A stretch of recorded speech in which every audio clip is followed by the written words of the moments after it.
गौतम अडानी का सितारा आजकल अपनी बुलंदियों पर है। सितारा जब बुलंदियों पर हो तो क्या ही कहना। गौतम अडानी एक के बाद एक कंपनियों का अधिग्रहण कर रहे हैं।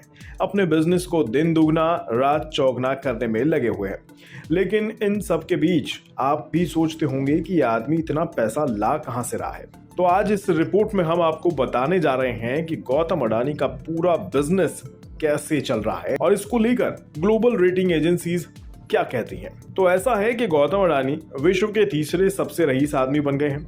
137 बिलियन डॉलर की संपत्ति के साथ गौतम अडानी एलन मस्क और अमेजॉन के मालिक जेफ बेजोस के बाद तीसरे नंबर पर अपनी मौजूदगी दर्ज करा चुके हैं। ये सब सुनकर तो हर भारतीय को बड़ा अच्छा लगता होगा। हर किसी का सीना 56 इंच से ज्यादा चौड़ा भी हो जाता होगा। लेकिन इन सब के बीच एक ऐसी खबर आई है कि जिसने सभी के होश उड़ा दिए हैं। हाँ, आपको भी ये खबर जान लेनी चाहिए।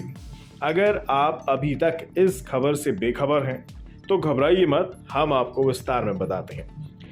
जानी मानी रेटिंग एजेंसी क्रेडिट स्विस का मानना है कि गौतम अडानी के समूह वाली अडानी ग्रुप ने पिछले 5 वर्षों में अपने कर्ज के स्तर को 1 ट्रिलियन रुपए से बढ़ाकर 2.2 ट्रिलियन रुपए कर लिया है, यानी लगभग डबल। हाल में ही सीमेंट निर्माता होल्सिम के भारत के कारोबार को अधिग्रहण करने के लिए अडानी ग्रुप ने 40,000 करोड़ रुपए का अतिरिक्त कर्ज ले लिया था।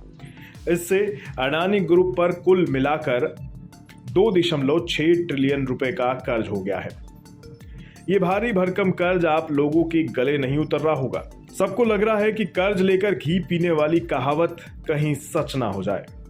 अब डर लगना भी स्वाभाविक है, और डर लगे भी क्यों ना।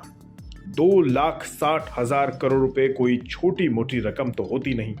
अगर आप इसके सालाना आधार पर लोन लेने के परसेंटेज पर ध्यान देंगे तो इसमें करीब 50% का उछाल आपको देखने को मिलेगा। यानी जिस तरह अडानी ग्रुप के पैसे बढ़ रहे हैं उसी प्रकार इसके लोन लेने की स्पीड भी बढ़ रही है। अब आप ये सोच रहे होंगे कि इतना सारा पैसा अडानी ने लिया तो इसका यूज कहां कहां किया। तो चलिए इससे भी आप लोगों को रूबरू करवा देते हैं। हजारों करोड़ रुपए अडानी ने बंदरगाहों के कारोबार को विस्तार करने, ग्रीन एनर्जी में निवेश करने, ट्रांसमिशन बिजनेस को अधिग्रहण करने के लिए किया था। अडानी ग्रुप ने हवाई अड्डे, सड़कें, डेटा केंद्र को बनाने में इन पैसों का इस्तेमाल किया था। हालांकि विश्लेषकों का यह भी कहना है कि कर्ज का लेवल भले ही बड़ा हो गया, लेकिन अडानी ग्रुप के लिए नकदी का फ्लो भी तेजी से बढ़ रहा है। अडानी ग्रुप के पास नई नई संपत्तियां भी आ रही हैं, जिससे उनको ऑपरेशनल दिक्कतों का सामना कम ही करना पड़ सकता है। लेकिन आशंका तो ये भी जताई जा रही है कि आक्रामक तरीके से लगातार भारी इन्वेस्टमेंट करने से कंपनी के क्रेडिट और कैश फ्लो पर दबाव बन सकता है, जिससे अडानी ग्रुप कर्ज के जाल यानी डेब्ट ट्रैप में फंस सकते हैं। अगर हालात बाद में बेकाबू हो जाते हैं तो कंपनी के डिफॉल्टर होने का खतरा भी बढ़ जाएगा। रिपोर्ट में यह भी कहा गया है कि अडानी ग्रुप ऐसे समय में कर्ज ले रहे हैं जब दुनिया भर में ब्याज दरें बढ़ रही हैं, और तो और कंपनी के इंफ्रास्ट्रक्चर प्रोजेक्ट्स लंबी अवधि के होते हैं, यानी इसमें अच्छा खासा समय लगता है। तो जब समय ज्यादा लगेगा तो बाद में इसमें और निवेश की जरूरत पड़ सकती है। तो तमाम बातों से ये साफ लगता है कि अडानी ग्रुप मुश्किलों में घिर सकती है, और ये रिस्क दिन प्रतिदिन बढ़ता ही चला जाएगा।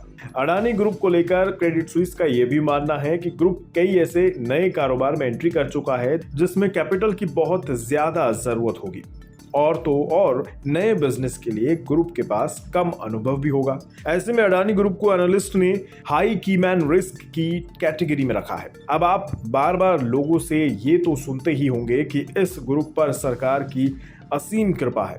तो फिच ग्रुप की क्रेडिट एजेंसी ने भी अपनी रिपोर्ट में इस बात की हामी भरी है। उसका मानना है कि भारतीय बैंकों और सरकार के साथ अडानी ग्रुप के बेहतर संबंध हैं। अडानी ग्रुप के बेहतर संबंध निवेशकों के लिए राहत की खबर है।